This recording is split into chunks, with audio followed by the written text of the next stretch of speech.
So externalities is sort of a fancy word for hidden costs, right? It's these costs that are external to the price of the product.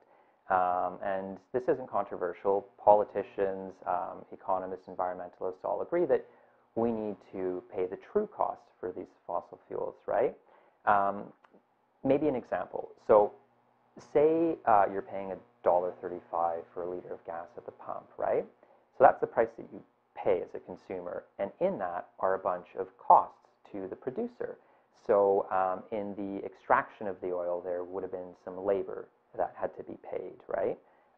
There would have been some machines that had to be bought and used, some energy that went into extracting this stuff.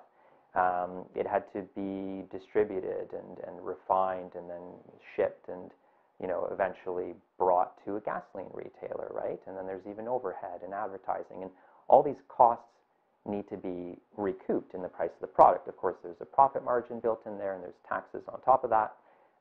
But that $1.35 a liter figure is what the consumer sees. That's sort of the price signal to the market too, right?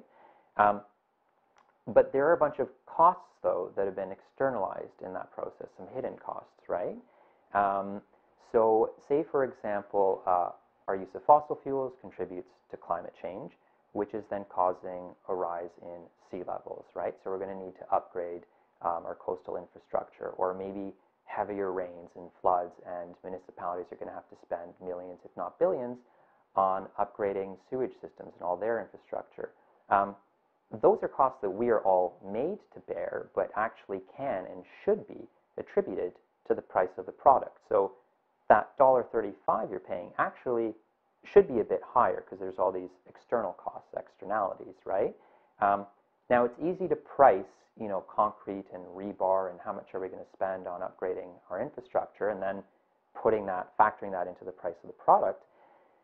The tricky bit is, though, how on earth do you price the extinction of a species? That's an externality.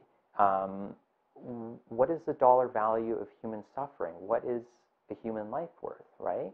And there are economists and actuary types that are actually doing that. They're pricing life. We sort of take a step back and say, wow, this is the system that knows the price of everything and the value of nothing.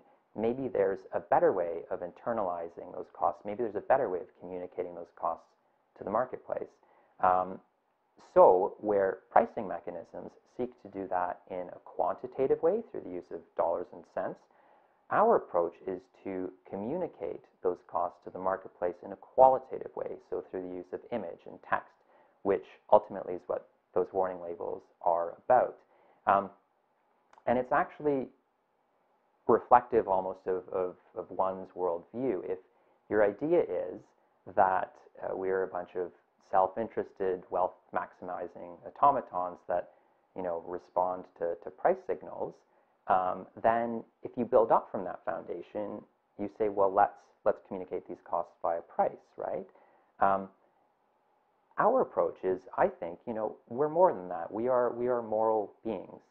And if that's your foundational worldview, the policies that you might build up from that would include something like our approach, this qualitative mechanism of communicating value to the marketplace. And I think that this warning label has the potential to engage our sense of humanity in a way that a 5-cent or 10-cent increase at the pump never will.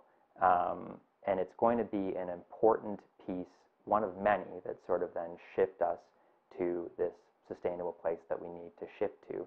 And it is, at the end of the day, it's a market signal. We're not actually telling people what they should do. We're just capturing, communicating costs to the marketplace. We're internalizing those externalities.